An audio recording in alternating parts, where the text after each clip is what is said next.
Hey guys, my name is Ronit Verma and welcome to back on another section of biology.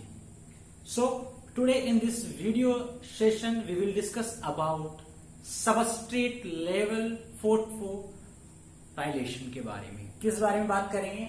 आज हम बात करेंगे substrate level phosphorylation के बारे में. ये जो टॉपिक है ये बहुत इंपॉर्टेंट टॉपिक है और बेसिकली अगर मैं बात करूं तो ये आपके पास एक कॉन्सेप्चुअल टॉपिक है. क्या टॉपिक है? कॉन्सेप्चुअल टॉपिक है. इस टॉपिक से आपके नीट के अंदर में भी चांसेस हैं कि 2 से 3 क्वेश्चन सॉल्व हो सकते हैं अगर वो आते हैं तो. ओके, क्योंकि ये आपके पास आरबीसी से भी इंटरलिंक होता है, सबस्ट्रेट लेवल फोस्फोराइलेशन. ओके, तो सबसे पहली बात तो हम बात करेंगे सबस्ट्रेट लेवल फोस्फोराइलेशन क्या होता है. ओके, तो सबस्ट्रेट फोस्फोराइलेशन का बेसिकली जो मतलब होता है ये होता है, देखिए फोस्फोराइलेशन आप जानते हैं किससे रिलेटेड है भाई, ये एटीपी फॉर्मेशन से रिलेटेड है. किससे? ATP formation. ओके, और अगर हम बात करें भाई किससे रिलेटेड है, फोस्फोराइलेशन का मतलब होता है एटीपी फॉर्मेशन. ओके, अब आपने अगर हम बात करें रेस्पिरेशन वाले टॉपिक के अंदर और फोटोसिंथेसिस के अंदर, ठीक है, फोटोसिंथेसिस में आपने क्या पढ़ा है? फोटोसिंथेसिस में आपने फोटोफॉस्फोराइलेशन पढ़ा है, जिसमें क्या होता है कि लाइट की प्रेजेंस में एटीपी फॉर्मेशन होता है. ओके, ये चीज आप पढ़ चुके हैं लाइट रिएक्शन के अंदर, तो आपने देखा वहां पर कि फोटोफॉस्फोराइलेशन होता है. और अगर मैं बात करूं ईटीएस, इलेक्ट्रॉन ट्रांसपोर्ट सिस्टम, वहां पर या उसको अपन कहते हैं ऑक्सीडेटिव फोस्फोराइलेशन भी कहते हैं. क्या कहते हैं उसको? ऑक्सीडेटिव फोस्फोराइलेशन भी कहते हैं. वहां पर भी आपने देखा कि वहां पर क्या होता है, एटीपी फॉर्मेशन होता है. ठीक है, और दोनों जगह पर अगर हम बात करें तो कीमियो ऑस्मेटिक हाइपोथेसिस उन पे क्या होती है, अप्लाई होती है, और उससे क्या होता है आपके पास क्या होगा, एटीपी का फॉर्मेशन होगा. बट अगर हम बात करें जैसे कि कुछ प्लांट्स आपके पास कुछ हैं, जैसे कि सपोज करो कुछ एग्जांपल्स हैं जिनके अंदर क्या हो रहा है, आपके पास एनएरोबिक हो रहा है. क्या हो रहा है? एनएरोबिक. अब आपको पता है एनएरोबिक होता है तो सिर्फ क्या होता है, इनके अंदर ग्लाइकोलाइसिस क्या होता है, कॉमन होता है. ओके, ग्लाइकोलाइसिस कॉमन होता है. इनमें ना तो इंटर लिंक रिएक्शन होती है, नहीं होती है लिंक रिएक्शन, ना इनमें क्रेब्स साइकिल होगा और ना इनमें ईटीएस होता है. और हम क्या चीज पढ़ी हुई है हमने कि अगर एटीपी फॉर्मेशन होना है तो कहां पर जाना होगा आपके पास, एटीपी फॉर्मेशन के लिए आपको जाना पड़ेगा ईटीएस के अंदर. ओके, या फिर बात करें तो ईटीएस में होगा आपके पास. बट हमें पता है कि जो अनएरोबिक है उनके अंदर तो ग्लाइकोलाइसिस होता है, लिंक रिएक्शन नहीं होती, क्रेब्स साइकिल नहीं होता, ईटीएस नहीं होता. तो फिर इनमें एटीपी का फॉर्मेशन कैसे होता है? ओके, तो इन ऑर्गेनिज्म के अंदर जिनके अंदर एनाएरोबिक रेस्पिरेशन चलता है उनके अंदर देखिए सबस्ट्रेट लेवल फोस्फोराइलेशन का यूज होता है. ये जो स्टेप है, ये जो मेथड है, इस मेथड के थ्रू जो भी ऑर्गेनिज्म है आपके पास जो एनाएरोबिक रेस्पिरेशन करते हैं वो एटीपी फॉर्मेशन करते हैं. ओके, कैसे होता है उसको समझेंगे. तो यहां पर क्या होता है, एक एग्जांपल ले रखा है मैंने, एक स्टैंडर्ड एग्जांपल सेट कर रखा है, देन उससे अपन अप्लाई करेंगे, इसको एग्जांपल को समझेंगे. तो बेसिकली क्या होता है सबस्ट्रेट लेवल फोस्फोराइलेशन के अंदर, यहां पर ये होता है कि जैसे कि आपके पास ये कोई कंपाउंड है, इसके पास क्या होता है, फॉस्फेट है. अब क्या होगा जब ये, अच्छा ये क्या है, सबस्ट्रेट है ना, कोई स्ट्रक्चर तो नहीं है ये क्या होता है, सबस्ट्रेट होता है. क्या होता है भाई, सबस्ट्रेट. तभी तो अपन को सबस्ट्रेट लेवल कहते हैं. ओके, ये इसको अपन कह सकते हैं कि ये कोई कंपाउंड है. Okay, this is a compound.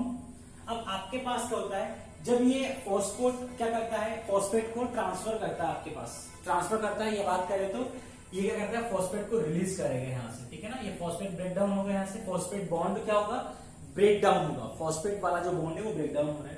अब आपके पास क्या होगा, इससे तो ये बन जाएगा, कंपाउंड बन गया. और इसने ये जो फॉस्फेट रिलीज करा है, एक फॉस्फेट इसने रिलीज करा, इस फॉस्फेट को कौन कैच करेगा आपके पास, एडीपी कैच करेगा. एडीपी क्या होता है, डाई, और इससे क्या बनेगा, ट्राइफॉस्फेट.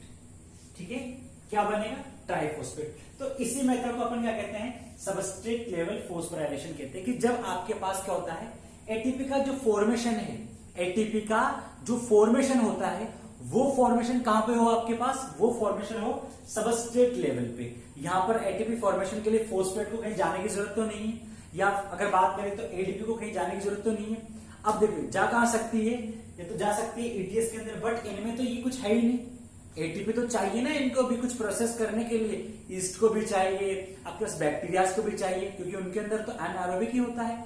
उनमें फिर क्या होता है, सबस्ट्रेट लेवल फोस्फोराइलेशन के थ्रू, यानी कि एसएलपी के थ्रू क्या होता है, उनके अंदर एटीपी फॉर्मेशन होता है, और जो भी उनके वाइटल एक्टिविटीज होती है उनको वो कंप्लीट करते हैं। ठीक है, आगे चलिए अब इसको बात करेंगे एग्जाम्पल के, अपन पॉइंट ऑफ व्यू से समझेंगे कि आपके पास कहां पर हमने ये पढ़ा है एनसीईआरटी के अंदर, या बात करें तो आपके 11th क्लास की बायोलॉजी के अंदर, या बात करें तो आपके नीट सिलेबस के अंदर। चलिए तो सबसे पहले देखिए एग्जाम्पल की बात करते हैं ग्लाइकोलाइसिस के अंदर। ये जो एग्जाम्पल्स है आपके पास दोनों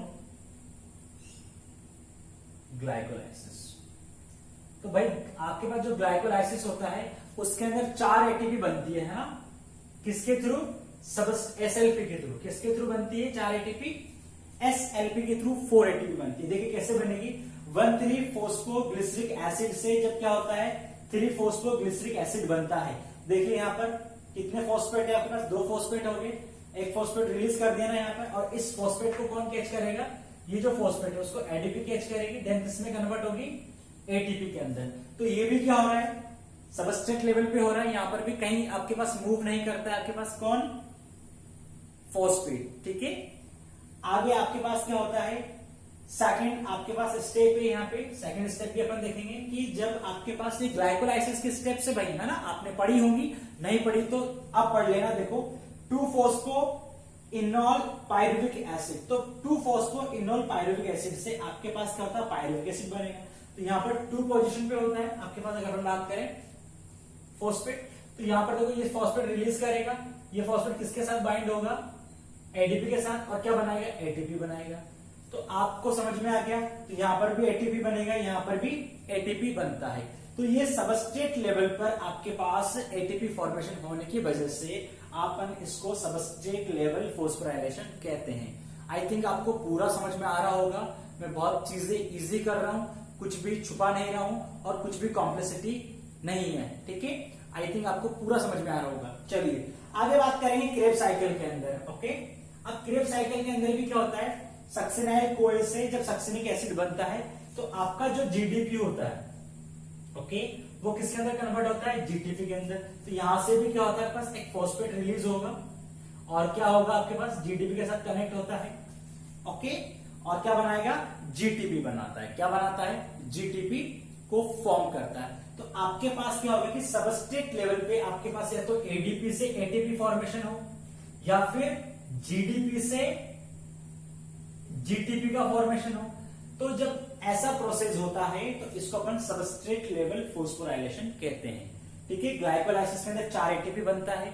ओके, 4 एटीपी कैसे बना भाई, एक मॉलिक्यूल से मैंने बताया है आपको, ये किससे बताया है, एक मॉलिक्यूल से, बट आपको पता है कितने मॉलिक्यूल होते हैं यूज में, 2 मॉलिक्यूल। एक मॉलिक्यूल से 1 एटीपी, 2 से 2 एटीपी इधर और 2 एटीपी इधर, 4 एटीपी हो गया है यहाँ पे, और यहाँ पर 1 जीटीपी का फॉर्मेशन होगा। ओके, तो ये था हमारे पास सबस्ट्रेट लेवल फोस्फोराइलेशन के बारे में। ओके, अच्छा एक क्वेश्चन ये होता है आरबीसी में। ओके भाई, एक क्वेश्चन क्या होता है आरबीसी के अंदर, इसको समझेंगे एक बार। भाई आरबीसी, आपके पास आरबीसी में, क्योंकि हमें पता है एनारोबिक रेस्पिरेशन होता है, तो इसके अंदर एनर्जी कहां से आती है ये पूछा जाता है।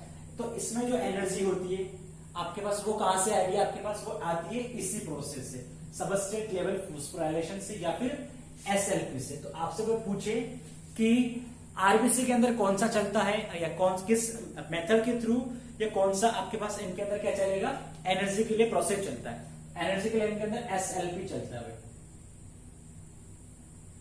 ओके, तो आई थिंक आपको ये पूरा समझ में आ चुका होगा सबस्ट्रेट लेवल फोस्फोराइलेशन क्या होता है। मैंने चीजें बहुत इजी कर दी हैं। ओके, आई थिंक मुझे नहीं लगता आपको इसके बाद कोई समस्या होगी सबस्ट्रेट लेवल फोस्फोराइलेशन को समझने में। एक बार और हल्का सा क्विक में बता देता हूं आपको कि जब भी आपके पास क्या हो, जीडीपी से जीटीपी का फॉर्मेशन हो, किससे, जीडीपी से जीटीपी का, या फिर एडीपी से एटीपी का फॉर्मेशन हो, यानी formation of GTP and formation of GDP on substrate level. ठीक है, सबस्ट्रेट लेवल पे, यानी कि आपको इसमें कहीं ईटीएस में जाने की जरूरत नहीं है, ये कहाँ होगा, सिर्फ सबस्ट्रेट लेवल पे, प्रोडक्ट से प्रोडक्ट के टाइम पीरियड के अंदर। रिएक्टेंट जो है आपके पास, उससे जब प्रोडक्ट बन रहा है उसी टाइम पीरियड के अंदर आपके पास जीडीपी का फॉर्मेशन भी हो जाए और एटीपी का फॉर्मेशन भी हो जाता है। तो दो चीजें ग्लाइकोलाइसिस के अंदर और क्रेब्स साइकिल के अंदर ये आपको मिलेगा। ओके, तो टॉपिक इज क्लियर। एंड अगर आपको ये वीडियो अच्छा लगे, इस तरह के आप चाहते हैं और वीडियोस आपके लिए मैं प्रोवाइड करूं, तो प्लीज गोपी कोचिंग क्लासेस के यूट्यूब चैनल को जरूर सब्सक्राइब करें। एंड जो आपके पास सब्सक्राइब के पास में जो बटन है बेल आइकन का, उस बेल आइकन के बटन को जरूर प्रेस करें। इससे आपको जब भी मैं वीडियोस डालूंगा, मैं हमेशा आपके नीट के लिए और इस तरह के कॉन्सेप्ट डालते रहता हूं, जिससे आपके क्या हो, चीजें आपको माइंड के अंदर क्लिक करें और आपके माइंड के अंदर चीजें आपको समझ में आए कि कैसे क्या हो रहा है। ओके, आपको बहुत इससे क्या मिलेगी, आपको बहुत ज्यादा हेल्प मिलेगी। तो प्लीज चैनल को सब्सक्राइब करो और आपके दोस्त हों उनको भी शेयर कर दो, अगर आप करना चाहते हो, आप चाहते हो उनका भी भला हो। ठीक है, क्योंकि कर भला तो हो भला।